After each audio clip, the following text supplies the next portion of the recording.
It's unspeakably evil. It had to be stopped. Speaking of females, Mrs. Gordon told us you got some mail. When are you going to let us see it? Easy, boy. We're not talking penthouse here. She's got clothes on. Oh, Jessica in Italy. She's in Milan. Numbers 31178842. It's a hotel. Ask for Jessica and tell her not to open the door. Miss Crane, you in there? Some asshole keeps calling from America. I saw the weapon, a pair of scissors, and I saw the blood, but I couldn't see the killer's face. I'm not surprised, seeing that you were in Wyoming. Who is that guy? Giorgio Poloni sells jewels and screws models. Well known here in Milano, a jeweler. Lots of money, lots of girls, lots of parties. This killer could be some kind of nutcase who hates models. Okay, I have the dress, I don't have Margot. Where the hell is she, Margot? Come on, $5,000 each. Every time you pull the trigger. Am alive. Please go home. I'm in big trouble. Must hide. We'll explain someday. Please go. You're Jesse. You're Jesse. You're Jesse.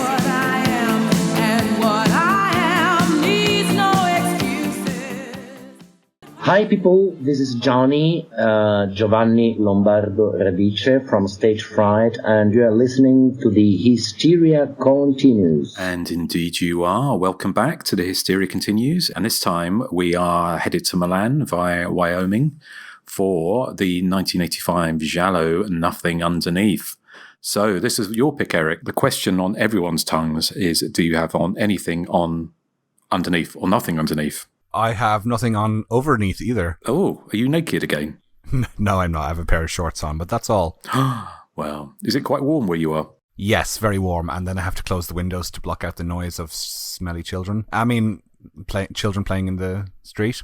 So you've got smelly children outside your house.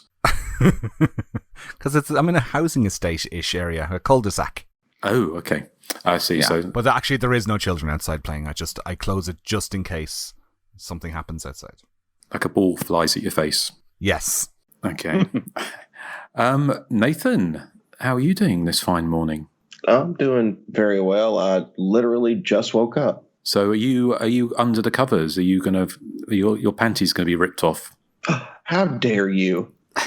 He doesn't do that type of thing, Justin. No. I'm not saying you would do it. Maybe someone else would do it, as happened to that poor model in this film. Yeah, I did feel bad for the models in this film. They had loved ones and families. I know. So, well, thank you, Nathan. And Joseph, what about you? Are you wearing anything? What are you wearing this morning? I have no idea. Oh. It's dark in here. I can't see. Okay, right. Well, I'm wearing crotchless knickers and a peephole bra, as per usual. But anyway, yes, we're back to Italy with Erik's choice of Nothing Underneath, the kind of mid 80s, literally, right bang in the middle of the 80s, Giallo, which is going to be a fun one to talk about. It's one that I reviewed on Hysteria Lives not that long ago. We've got some interesting background on it. And I look forward to hearing what you guys think about it. But before that, let's chat a little bit about what we've been watching recently. So, Joseph, have you seen anything you want to tell us about? Bupkis, Justin. Bupkis. Bupkis? What's that? Yeah, that means nothing. Ah, okay. Yeah. Right, well, short and sweet. Nathan, how about you? I watched one called Scare Campaign.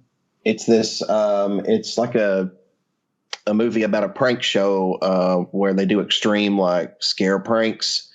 And it's, they do one in this abandoned mental asylum. And the person that they prank turns out to have been a patient there way back in the day. So he doesn't take it too well, and a lot of people start getting killed.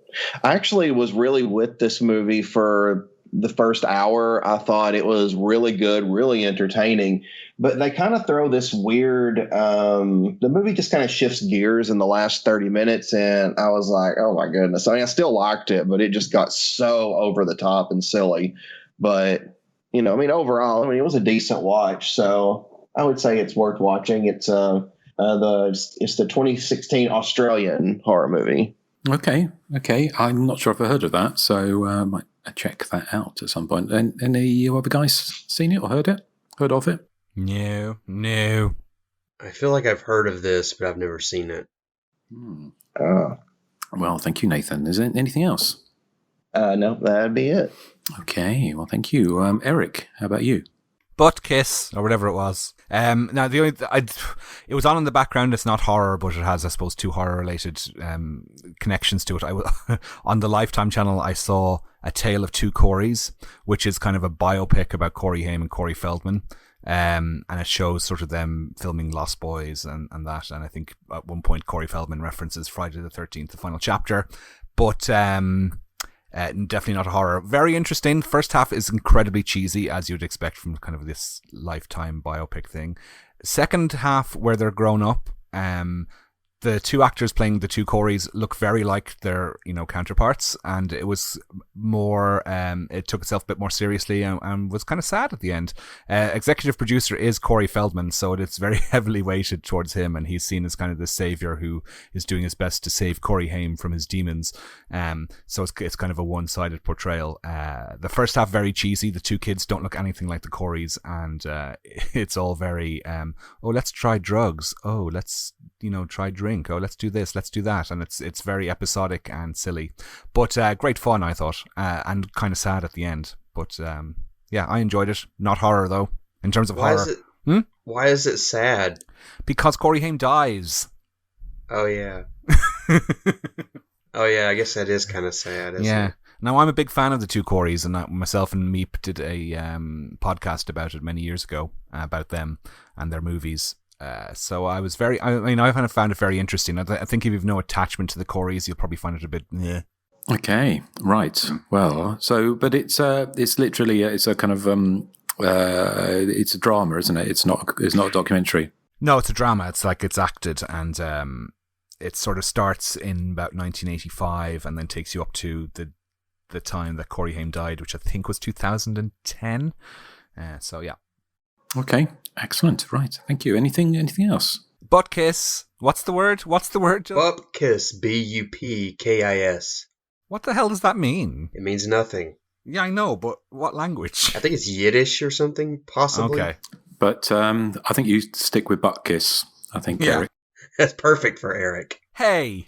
So I've seen a couple of things. One was The Super, which was a base, which I'd seen on the box, sort of in the background. Well, as in I'd seen it as an option, and it had a scary looking face, which turned out to be Val Kilmer, which he does play as kind of scary kind of character in this. And The Super, it's The Super as in superintendent. I kind of guess it's kind of, we don't really have those in the UK, this kind of term, but The Super is, I think, is somebody who looks after an apartment building. So like the janitor or somebody like kind of Americanese. So this is a kind of newish film from 2017, and it's Val Kilmer plays this voodoo-loving superintendent at this apartment building, and people start being murdered one by one, or in several in a go. The people living in the apartment building in various gory, bloody ways. And a new superintendent who used to be a police officer who is kind of down as like after his wife dies, moves in with his two daughters, a teenager and a younger girl, and they go and live in this grotty apartment in the basement. And so he tries to piece together what is going on and who's killing the tenants, including the teacher, favorite teacher of one of his little girls. So this was actually quite a lot of fun. It's got a kind of not big budget sheen, but it's certainly not a cheap looking movie by any stretch. And it kept me guessing. So I'm not going to give much away. I mean, I say it is a slasher movie, certainly for for most of the running time. But I won't give away the ending. It kind of shifts gears slightly, but it's not in an unsatisfactory way. So yeah, I thought it was quite good fun. So any of you guys seen or heard of The Super? Heard of, not seen. Nope. No. And it has it had Joseph's doppelganger as a Patrick John Flugler. Oh. So yes, very like you. Okay. Never heard of the guy, but okay. He was in the remake of Last House on the Left in 2011, apparently. Oh, yeah. I know exactly who that guy is. Not. Well, anyway, it might be worth checking out. And the only other one I saw, just as an aside, because it's we talked about this off air, but I rewatched the Last of Sheila with a couple of friends, which is the 1973 murder mystery with a kind of a little bit of a horror tinge to it, but it's not necessarily, with a group of friends, ex-friends, go on a yacht. And the James Coburn, who plays this kind of murder mystery game, and then they start dying off one by one. And it was written by Anthony Perkins, obviously best known for Psycho, and Stephen Sondheim, who's kind of best known not for horror movies or known for musicals. So, but it's got like some real 70s faves in there. So Richard Benjamin, I think he was in Westworld, I think, and Diane Cannon, Joan Hackett, James Mason, Ian McShane, and Raquel Welch in it. So if you're kind of a fan of those kind of murder mystery types, but with a bit of a kind of giallo-esque, not exactly slasher-esque, but certainly with a nod to that, the Black Glove Killer type murders going on in Italy at the time, then it's definitely worth a look. So have any of you guys seen, you've seen it, haven't you, Nathan, Last of Sheila, I think? Yes, and I really, really liked it. I love the mystery aspect. I love the use of Bette Midler's song "Friends" and at the end of the movie. It's kind of ironic. But no, I mean, it's a really, really, really fun movie. I thought it was fantastic. I mean, don't go in expecting like a slasher movie, because like you said, it's a murder mystery. It's not a slasher movie at all, but it's a lot of fun. Yeah. It's kind of, because I was reading some more about it, and they're sort of saying it's all based on Anthony Perkins. Stephen Sondheim used to do those kind of, exactly those kind of games, and they would get people together and get them to sort of run around New York or wherever looking for clues. So, yeah, it was a fun time. But I can't remember, Eric and Joseph, if you've seen The Last of Sheila. I haven't even seen the first of Sheila, so I probably wouldn't be able to follow it. I saw Sheila's cousin, Vicky, somewhere. Okay, well, one to look out for, perhaps. So... Okay, right. Well, are you ready? Sort of. I've got a feeling, Eric. Something's coming through. So. What? Oh, very good. Yes, I see what you did there. Nothing Underneath, an insight into the world of international modelling, from the high glamour down to the lower depths of sex, drugs, and murder. Nothing Underneath reveals a bond between brother and sister that defies logic and enters into the mysterious world of telepathy when Bob actually experiences his sister's death as her body is penetrated by the cold steel scissor blades brandished by a leather-gloved maniac, even though brother and sister are 4,000 miles apart. Bob rushes to Milan, hoping it was all just a bad dream, only to discover Jessica's room empty and Jessica is missing. The police are skeptical about Bob's story, but when two more beautiful models are brutally murdered in the same way, the police commissioner, Donald Pleasance, is prepared to accept Bob's story. Together they work back through the mosaic events and find there is an horrendous secret behind the models' deaths, involving diamonds, blackmail, and a bizarre game of Russian roulette. And that's the very wordy blurb from the back of the UK VHS of Nothing Underneath from 1985. This is a film that I only caught up with for the first time earlier this year. I'd been aware of the title. I suppose its nondescript title was what prevented me maybe from seeking it out earlier. Was reading about it in Troy Howarth's Giallo book earlier this year, and it kind of piqued my interest, so I sought it out, and I'm kind of glad I did, because I thought it was pretty terrific. It successfully sort of transposes the models in peril style giallo of the 60s and 70s and puts it well into the middle of the 80s, and we get all the typical giallo intrigue and with murders and well, lots of absurdities, and you get sort of big hair and 80s music and gaudy clothing. The film just can't fail, really, with all those things going for it. I thought the opening credit sequence was really spectacular. It gave me the vision of the America that I would like to see, which is the vast countryside and wilderness and woods of Wyoming. I think it's Yellowstone Park, is it? It's billed as. But it gets very, very European then when Bob goes across to Milan, and he starts, searching for his sister Jessica. And like before he goes, he has these, as it said in the blurb there, he has a psychic link to his sister because they're twins.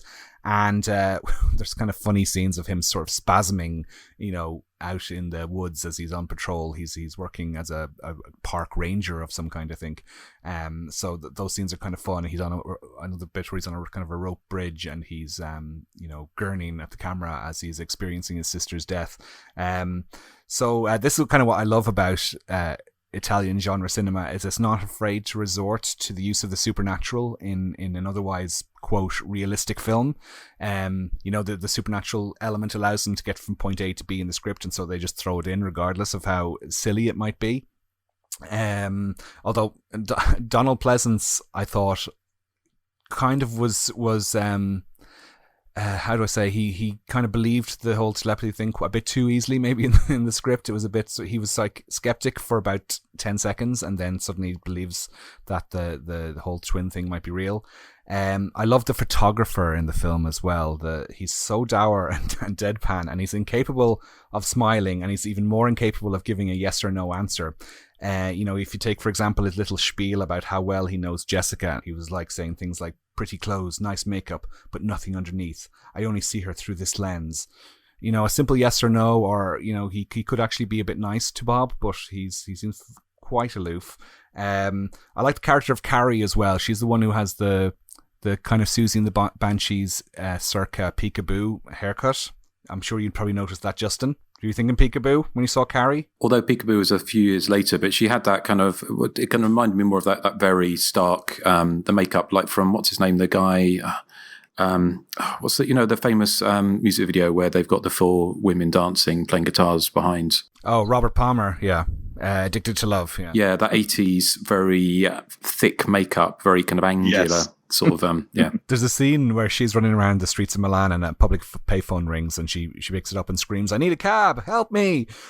Which I thought was kind of fun. The fashion show, there's a fashion show later in the film where it's supposed to be a big deal. I think it's a big thing, and yet the models are quite unprofessional because they're sort of gesturing and reacting to people in the crowd, when surely their one job is to sort of stand there remaining cold and detached and just, strut up and down the catwalk.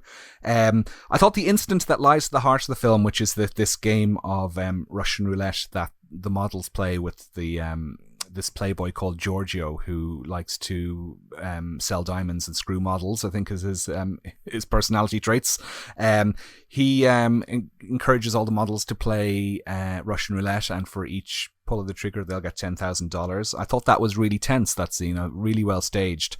And the climax of the film, when the killer is revealed, I thought was great fun, and it's quite cheesy. But then I thought that the very, very end of the film, I don't know if we should spoil it yet, but I thought was quite somber and quite sad. And again, we said this before, but films like Prom Night and Girls' Night Out, which are quite cheesy up to the point, and then the very last shot can be quite dark or downbeat. I thought that was similar here in Nothing Underneath. I thought Renee Simonson was great fun in the role of Barbara. I thought she was really likable in the role, and considering when we get into background, she was a professional model, and this was one of only 2 acting gigs she ever had. I thought she was actually really, really good in the series, in the film even. Sorry, and she's great in the. Well, I won't say. Should we spoil it yet? No. We're going to have to spoil it at some point, aren't we? So, yeah. Yeah. Okay, well, yeah. So Renee Simonson turns out to be the killer at the end, and she really knows how to brandish a power drill. She's given it socks at the end, Rebecca Gayheart style in Urban Legend. I thought she was really great fun, going from sort of the sweet, pretty model to psychotic killer at the end, and we discovered that she has actually killed Jessica and has nailed her to an office chair, as you do when you kill people.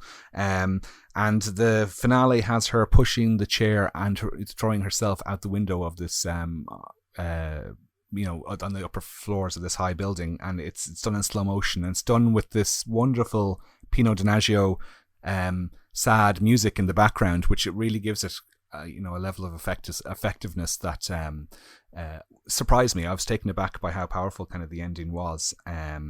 But it was a huge thumbs up for me for Nothing Underneath. Again, as I said, the title was there in the background for many years, and I'd never really sought it out, but delighted I did, because it's kind of it carries over all the great giallo traits of the 70s and transposes them to the 80s. So we get all that wonderful stuff I love, like big hair and leg warmers and 80s music. So I thought it was absolutely terrific. And I know another first-time watcher for this recently was Mr. Nathan Johnson. What do you think, Nathan? Yes, I watched it for the first time yesterday, actually. Well, for one, I think the killer's weapon is fantastic. I love how, and this is just part of the cheesiness of it, the brother has a vision of the killer going to Jessica's hotel room, and the killer like holds the scissors up and opens them up before, like, I guess going inside or knocking on the door. And I was like, why? Well, why would he see the vision of the killer if he's psychically linked to his sister? That's the question I was asking. And this movie has no intention of answering that question either. I know that Donald Pleasance in this movie does not like ketchup because it looks like the color of blood when they're eating at Wendy's. I guess it's Wendy's. I think it's a Wendy's. I don't know. But no, the movie overall, like, I really liked it. I was a little worried at first that all the deaths were going to be off screen because, the first two are off screen. But then we get that fantastic death scene in it's the dressing room area. I thought that one was done really, really well. A lot of fun to watch, too.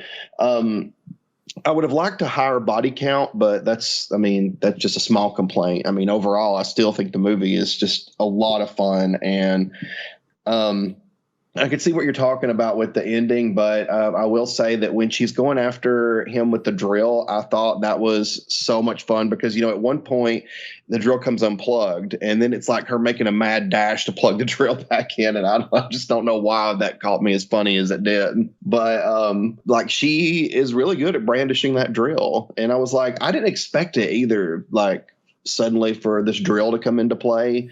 So yeah, at the end when they're doing their battle, I was just like, wow, like this is actually a lot of fun. And the final shot, I guess, with her going out the window, I definitely understand what you're saying about that too. But no, it's a lot of it's just a lot of fun, and I had a really good time with this one. So very good pick, Erik. Excellent stuff. Thank you, Nathan. Joseph, had you seen Nothing Underneath before? A long time ago, but watching it again was like experiencing every coke-fueled nook and cranny of the mid-'80s all over again. I love that kind of huge hair, flat clothing. It's the type of movie where the hero is a park ranger, not for plot purposes, but because someone probably said, hey, you know what? Here's an idea on how to fill some of the runtime with some beautiful scenery. Let's make the lead character a park ranger at Yellowstone in a giallo. In a movie already filled to the brim with stylish POV shots, so much nudity. There's even one scene where a lady partakes in some button fumbling. You got Donald Pleasance on hand in a terrible performance. It's so awful. He is awful, yeah, yes. And even that Russian roulette scene, having the hero be a park ranger is not needed, but hey, everything but the kitchen sink, huh? The one question I had was the soundtrack for this film by Pino Donaggio is almost a riff on Body Double. It's almost identical, and yet... Well, I'm glad you mentioned that because I have some examples of that right here, okay? So yeah. Just to interrupt you, so here's a little snippet of Body Double.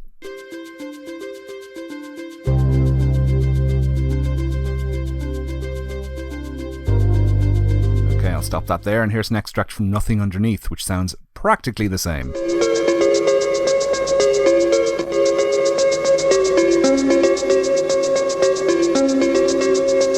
So I spotted that too, Joseph. Well spotted. Yeah, that and the drill scene. I think, isn't there a scene in Body Double where the drill comes unplugged as well? I can't remember. I'm almost positive it happens at the end of Body Double. It's been a while, but yeah, I love the colorful atmosphere of Milan. Those kind of narrow streets. Yeah, I think that's really good. It wasn't lost on me that the hero's name was Bob Crane. I don't know if that was intentional or just a very tacky accident. I absolutely love the scene where the girl crawls under the bed to retrieve one of the diamonds that she dropped, and then she sees like someone standing there, and then she pulls back the bed sheet and sees that it's just a pair of old sneakers. It's in this very top secret style kind of gag. I laughed out loud at that, and Nothing Underneath is hell bent on presenting as many ludicrous moments like that as possible. Really, there's the absolutely bizarre scene with the hero and Donald Pleasance discussing the murders at a Wendy's restaurant. Now in America, at least, Wendy's mostly just sells like cheeseburgers and fries. And I love that Donald Pleasance is eating this huge plate of pasta at a Wendy's. So it's like an anachronism for me. It's like Wendy's sort of like the Taco Bell from Demolition Man over in Milan. I just found that amusing. If you look carefully, you can also spot people smoking in the background at the Wendy's. I mean, this movie is so 80s, it feels like you're there. You also have that infamous Murray Head song on the catwalk or the runway modeling scene, which I thought was awesome. You know, some great scissor stabbings and a telegraph from the get-go killer reveal. I mean, come on, did they really think we wouldn't guess who it was? I do love that we actually not only get flashbacks explaining a specific connection between the killer and another character, but that other character, who's dead, by the way, basically gets to sit there and listen to that character explain the entire plot as if she were alive, while another character is hidden away and overhears the plot as well. So everything's spelled out for you. It's like this cacophony of exposition. I mean, it's so ridiculous. And I think all that for me makes Nothing Underneath like this deliriously wild ride of 80s excess that I loved.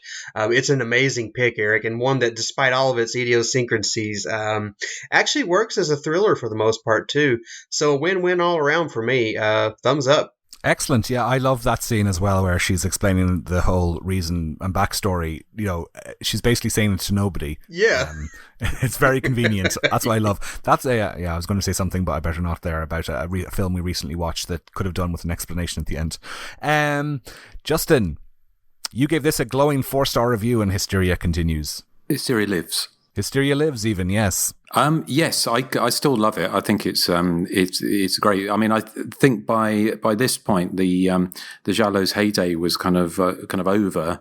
You obviously had Tenebrae in 1982, and I think Blade in the Dark in 83. But the heyday was long gone for the Giallo. So this was kind of when we get into background, I mean, it was one of quite a successful movie of the year. It was probably the most successful Giallo of the year. But yeah, no, I think it's a lot of fun.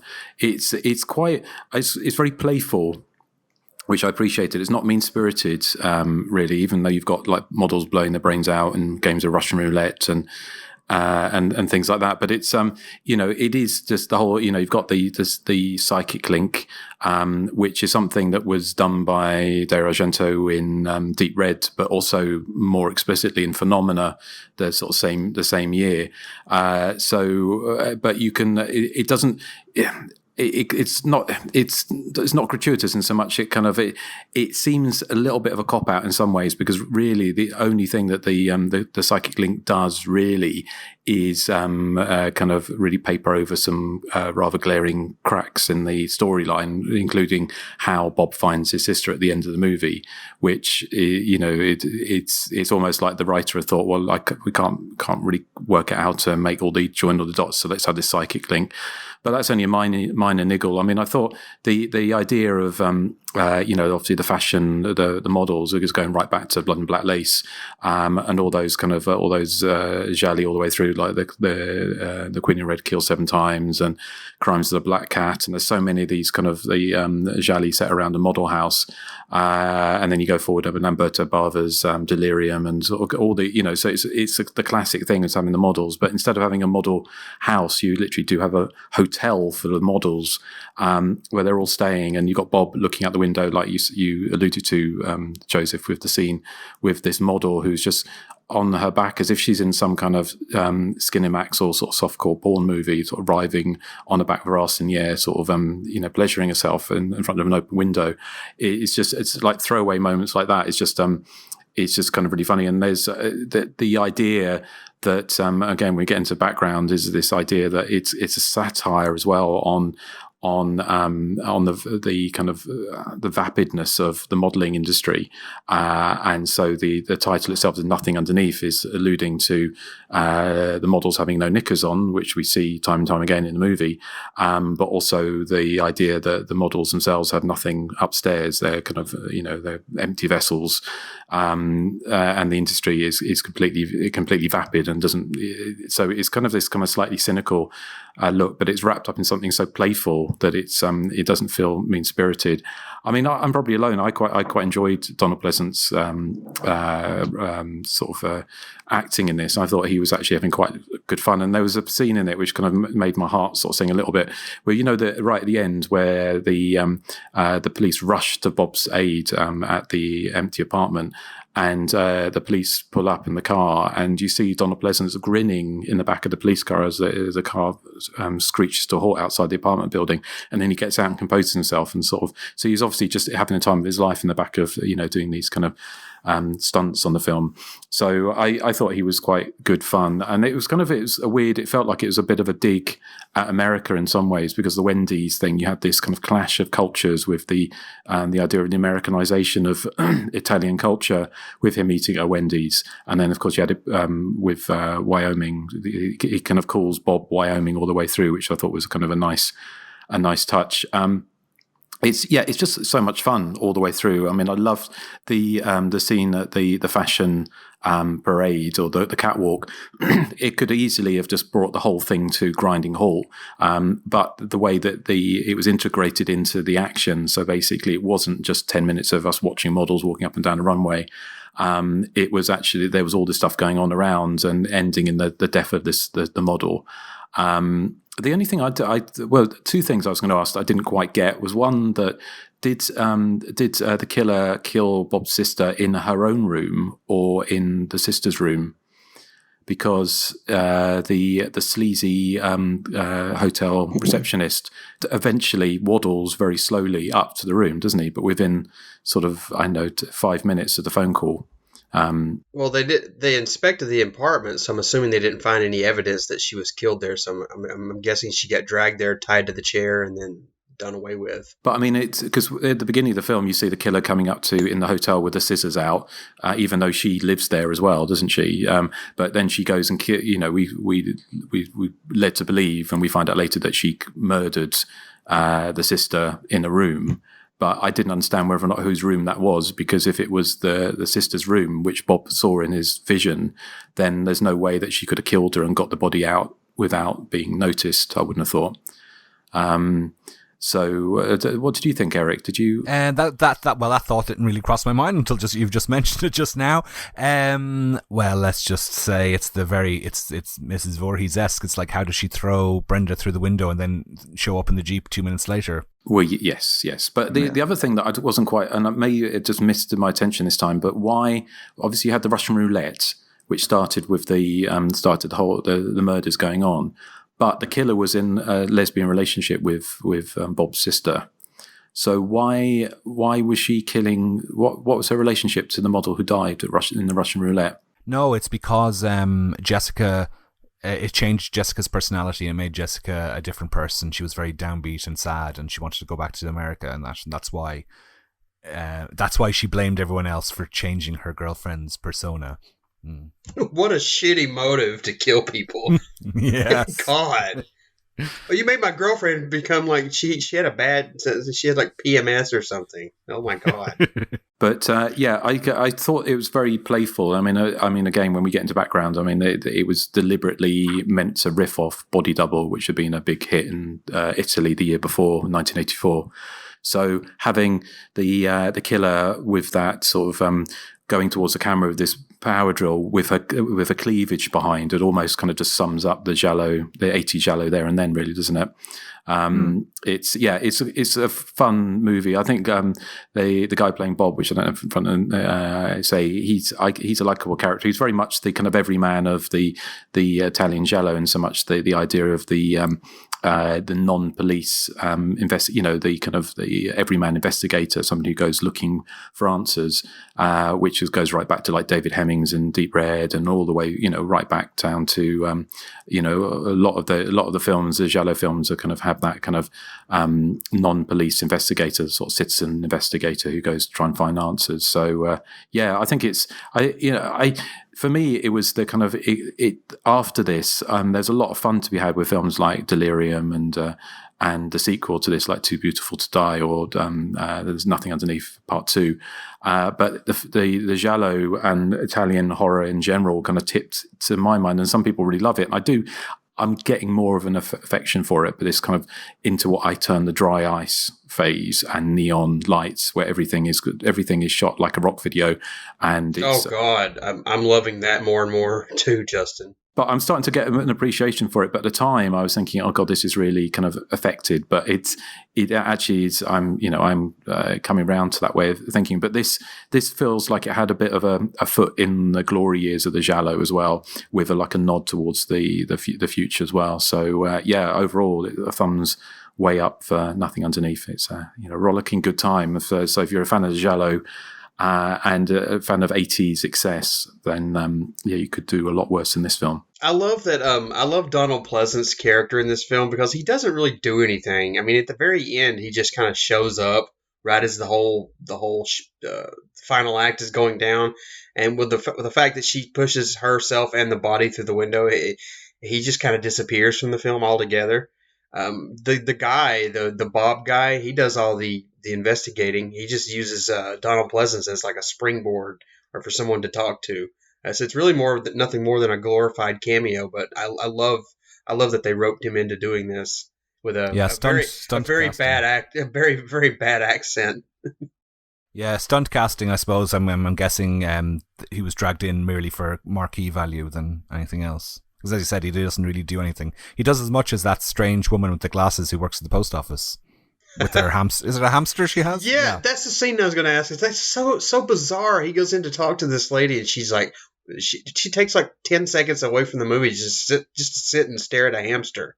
Well, I didn't understand at the end of the movie where you've got this the slow-mo scene, which is very effective, with the killer and her dead lesbian lover in an office chair. She runs at this window across the room, but nobody thinks to try and stop her, do they? They just all stand there and watch. Yeah. Well, if it played in real time, it may be like in real time. It only took about 2 seconds. She might be really fast. Possibly, yes, but it's I mean, it works as a showstopper ending. So a lot of fun.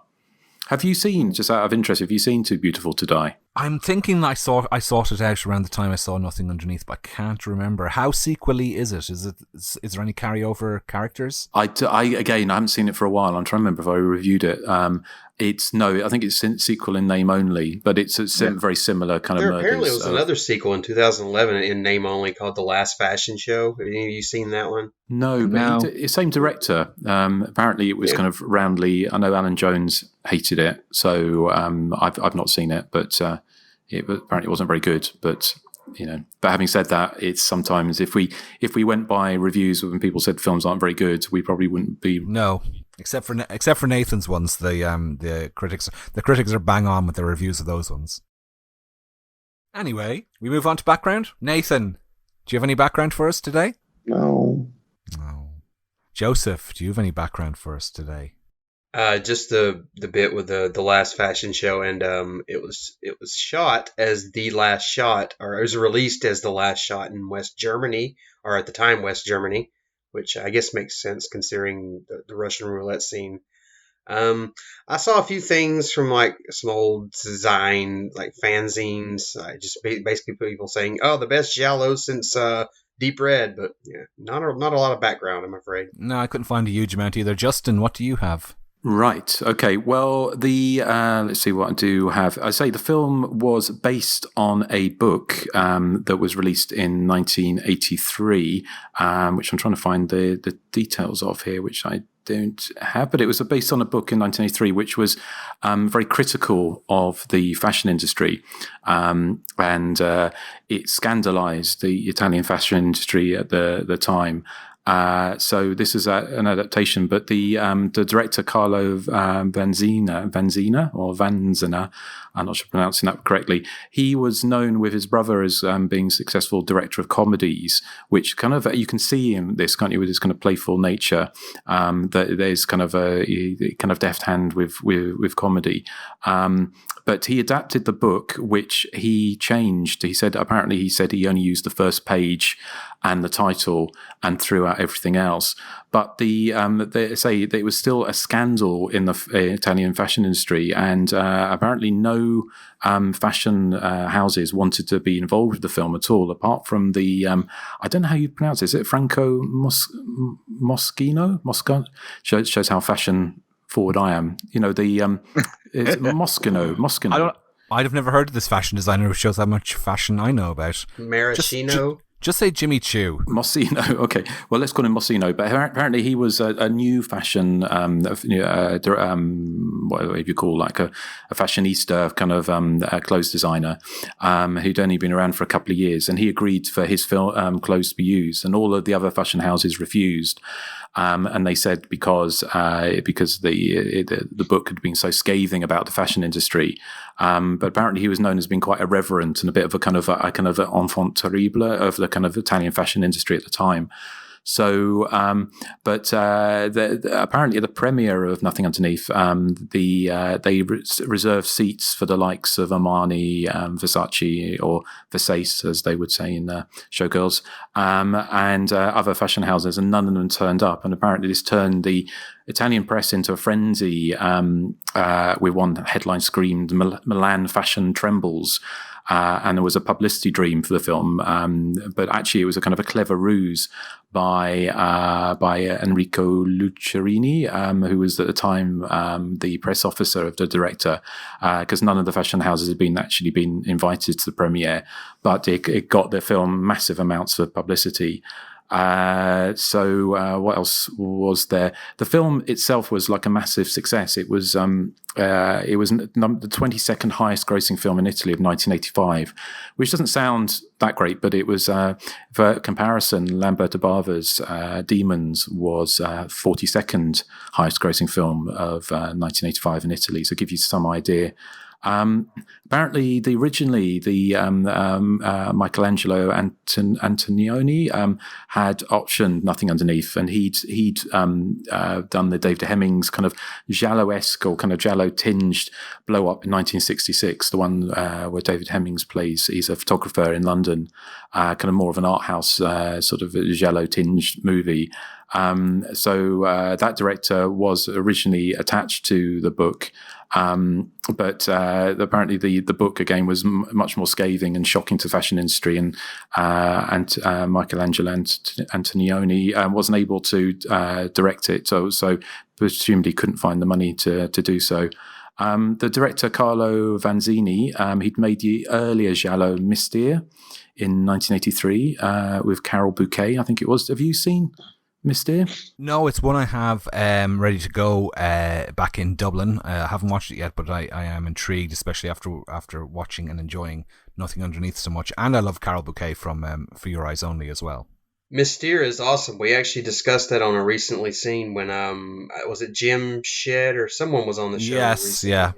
It's a good movie. I recommend that one.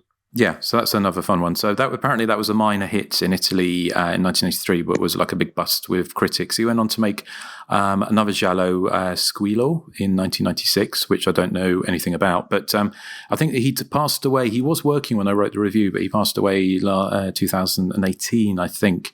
But he co-wrote the script with his brother Carlo and Franco Farini, who'd collaborated with Argento on Phenomena the same year, and he also do like Hitchcock. And also, I think he wrote Rings of Fear with Fabio Testi, which was the kind of third of the Schoolgirls in Peril trilogy. But as I mentioned, the director threw out pretty much everything about the book, which actually was written by someone called Marco Palmer. But he was very influenced by two films. One was The Eyes of Laura Mars, from 1978, which again, obviously, with that whole psychic thing with Faye Dunaway and Eyes of Laura Mars, you can see where that comes from. But also, as I mentioned, Brian De Palma's Body Double, which had been a big hit in Italy the previous year. So he'd gone. He also, I imagine, he was kind of inspired by De Palma's The Fury as well, which again had that sort of psychic link twin thing going on.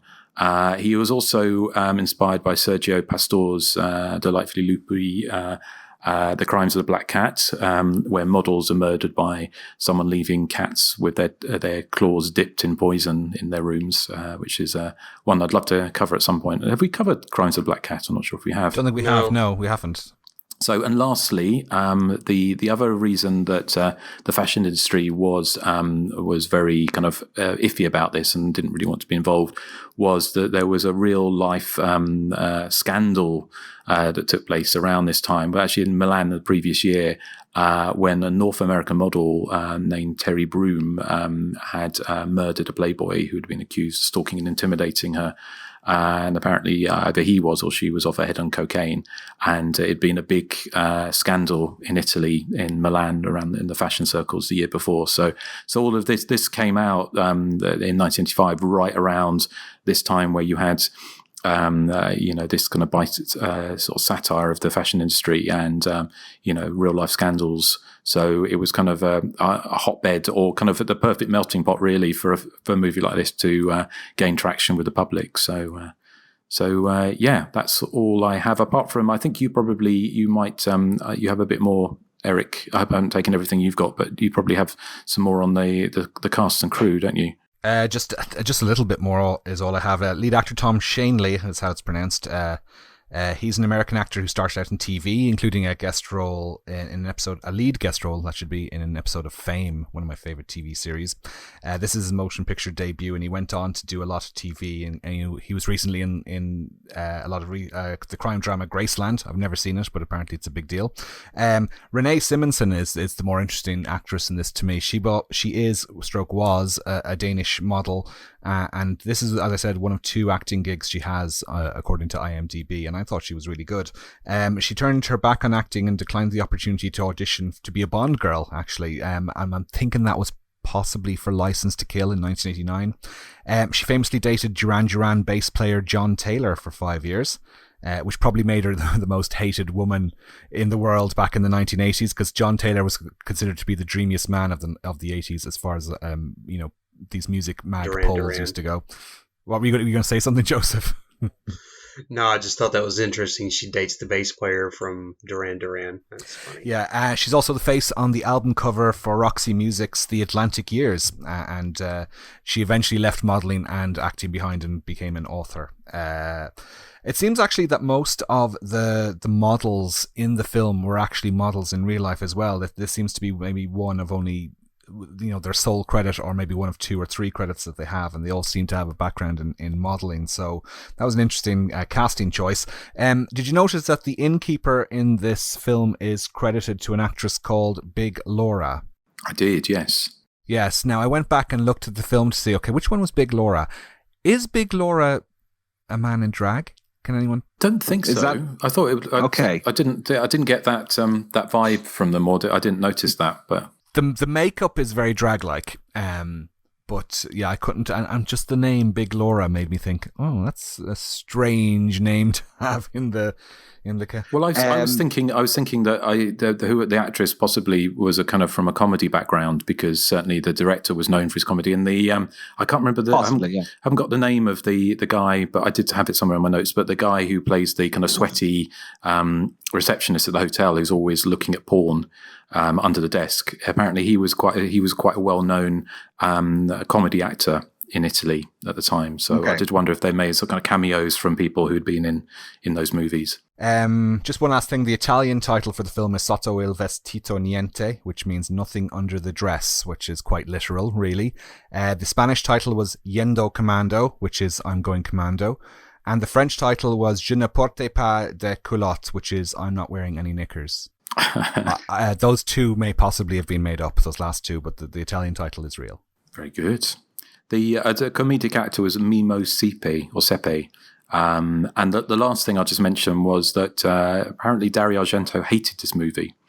So I don't know why, but maybe it was more successful in 1985 in his Phenomena. I don't know, but apparently I read that he was really he hated this movie with a passion. So his reaction to the film wasn't this, no? No, I don't think so. So, okay, right. Well, Joseph, what was the consensus on our Facebook group? Do you have that to hand? Well, it had a very low 25 votes, but you'll be pleased to know that 100% of those votes enjoyed the film. So there's the first certified fresh for you, Erik. Rotten Tomatoes. With 25 votes, yeah. Our listener of the week is David Assassino, and he writes, "It's got a great Pino Donaggio soundtrack that sounds just like his Body Double OST. I like that part where Donald Pleasance eats at Wendy's and models do a bunch of coke and dance to electro funk. I think he likes the whole movie then." Yes, that was David Assassino. You can find us on, look, we're everywhere, okay? Facebook, Instagram, Twitter, YouTube, and of course Patreon. Just search The Hysteria Continues on Google. Our email address is info/feedback@thehysteriacontinues.net. So, well, I suppose we can't put it off any longer. It's my joke of the week. It's so bright and fantastic. I had a really nice miniature aircraft kit that I put together and painted, but when I went to try and get it on the front of Vogue, they declined. They said it was a pretty plain model.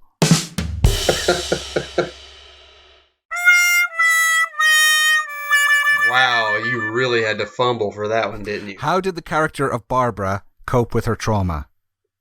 By nailing her lesbian lover to a swivel chair and jumping out the window. Lol.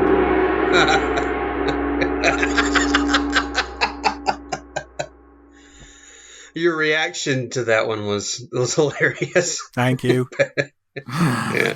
Very good, very good. So,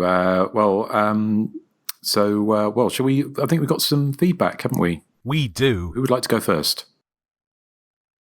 I will. Now, don't fight over it right now, okay? This is from Rob Balducci. He says, "Hello, Justin, Nathan, Erik, and Joseph. I recently discovered your podcast and have been really enjoying it. I just listened to the Friday the 13th Part 3 and the Seduction episodes at work yesterday, and they were great. Though I actually love the Seduction. Your points were all valid, but there was just something about it that clicked with me. I'm really looking forward to checking out some of your film commentaries too. The one I really want to hear, though, is Savage Water. I watched the film several years ago, and it was certainly a head-scratcher. That's putting it mildly. It would be great to hear your thoughts on it. The Vinegar Syndrome DVD is impossible to find, though. Any idea where I could get a copy? Thanks, and keep up the great work, Rob Balducci." Well, Rob, the Vinegar Syndrome DVD of Savage Water was pulled from release on the eve of its release, I think, wasn't it? Because of a copyright claim. Some of them got out there. Apparently the director wanted to make his own disc, and I'm not sure, but if you can find that disc, you better hold on to it, because it goes for insane prices on eBay. Yeah, so you can still hear our wonderful Death by Invitation commentary, though, because it ended up somewhere else. Yeah, it was repaired with the Dungeon of Harrow, I think. Yeah.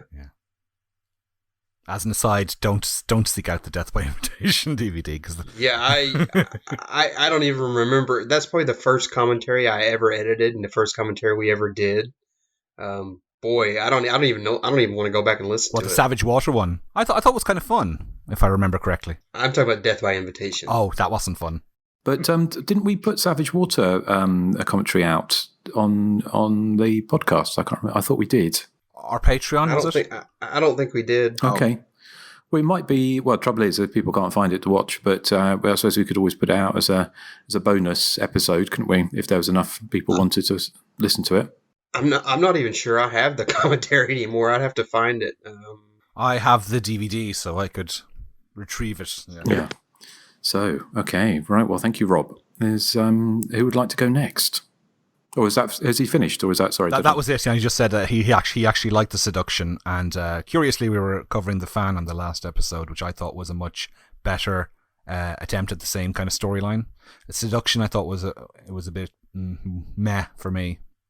I don't even remember the seduction. So he's like, you all made valid points. I'm like, if I had a valid point, boy, I don't remember it.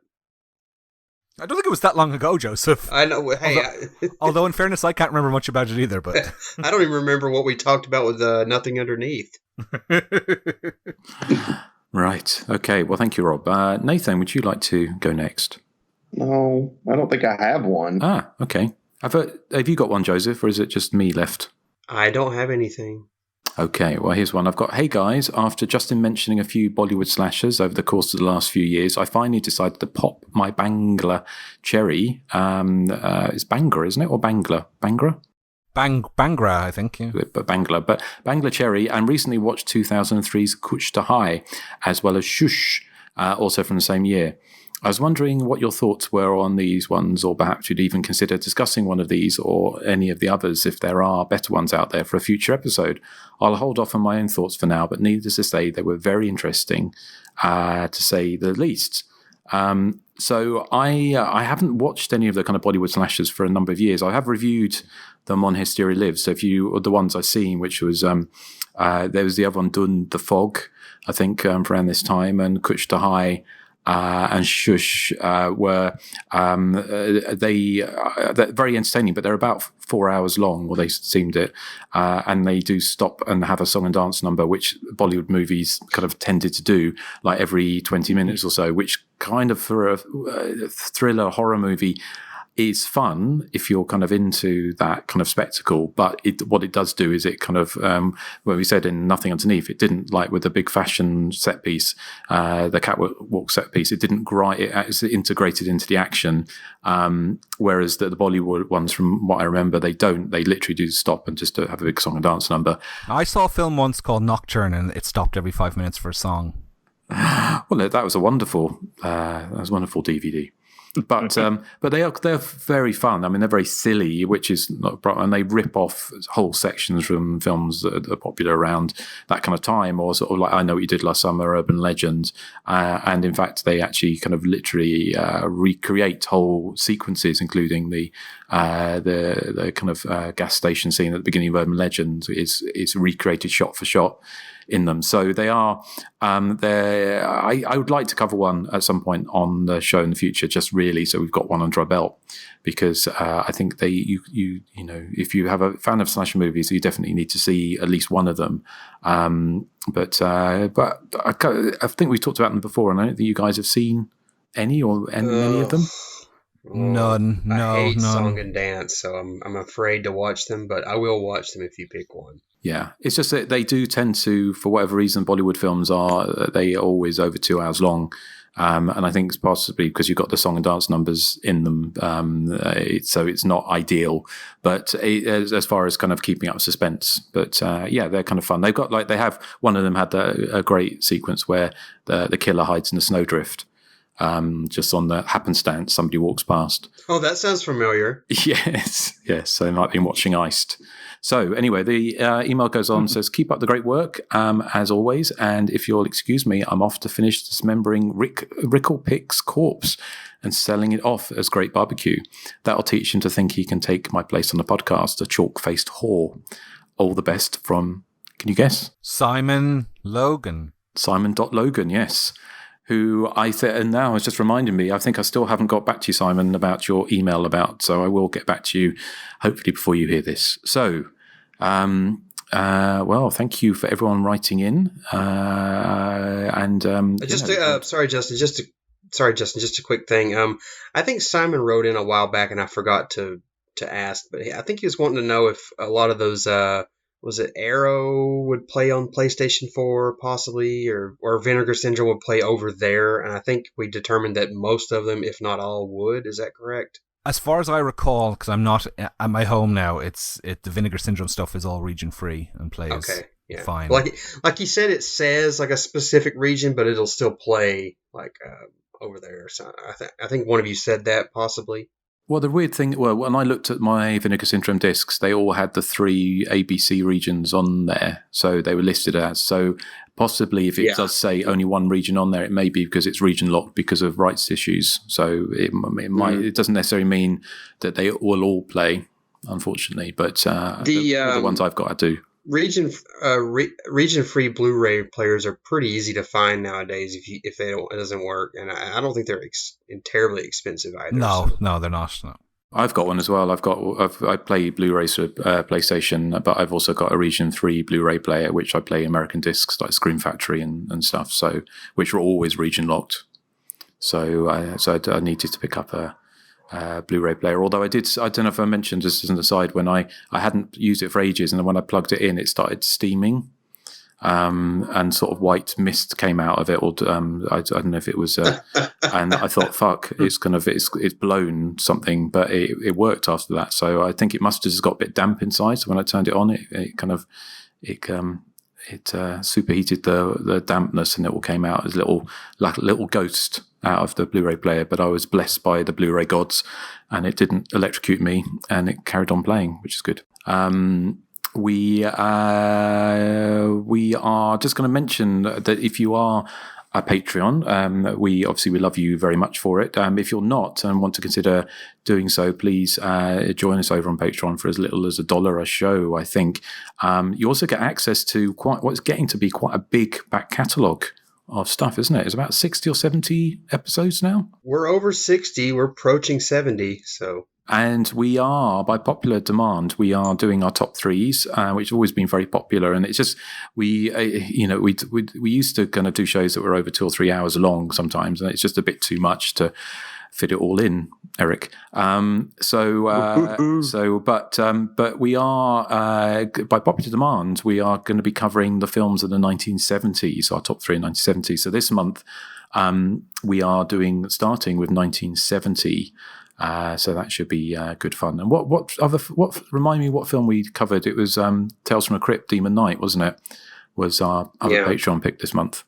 So, and also we have the Algonquin Roundtable when we've just discussed our video shop memories. Yeah, look at it this way, guys. We release more content there than what you pay for, so it's really a good deal. Yes, and also it just the money, it goes towards basically goes towards Erik's cocaine and diamonds and chalk-faced whores. There's nothing underneath Erik's toy chest because he ate it all.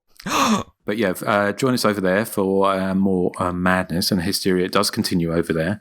But thank you for joining us this time for our trip back to Italy for some more model madness. But what are we covering next time? Yes. Well, it's a title from 1981 that a lot of people are flabbergasted that we haven't covered, and we're going to invite Amanda onto the show to cover Dark Night of the Scarecrow, the TV movie from 1981. But Amanda won't know anything about that. No, she won't.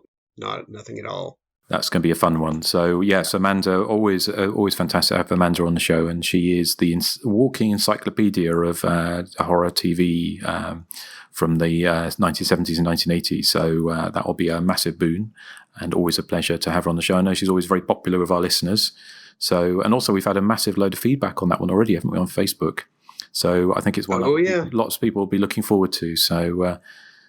But what are we playing out with, Erik? We are playing out with, and Joseph has mentioned this already, Murray Head's One Night in Bangkok. I love that song. It was either that or I Am What I Am by Gloria Gaynor, and I love that song too. I already used that in the intro. So excellent. Okay, right. Well, catch us next time as we go back to a small town Americana for Dark Night the Scarecrow, and we'll play out with Erik's choice. So thank you for listening. And, catch you next time. So say goodbye to the good people. Bye. So long. Bye. I have to go now. An old case has just reopened. One night in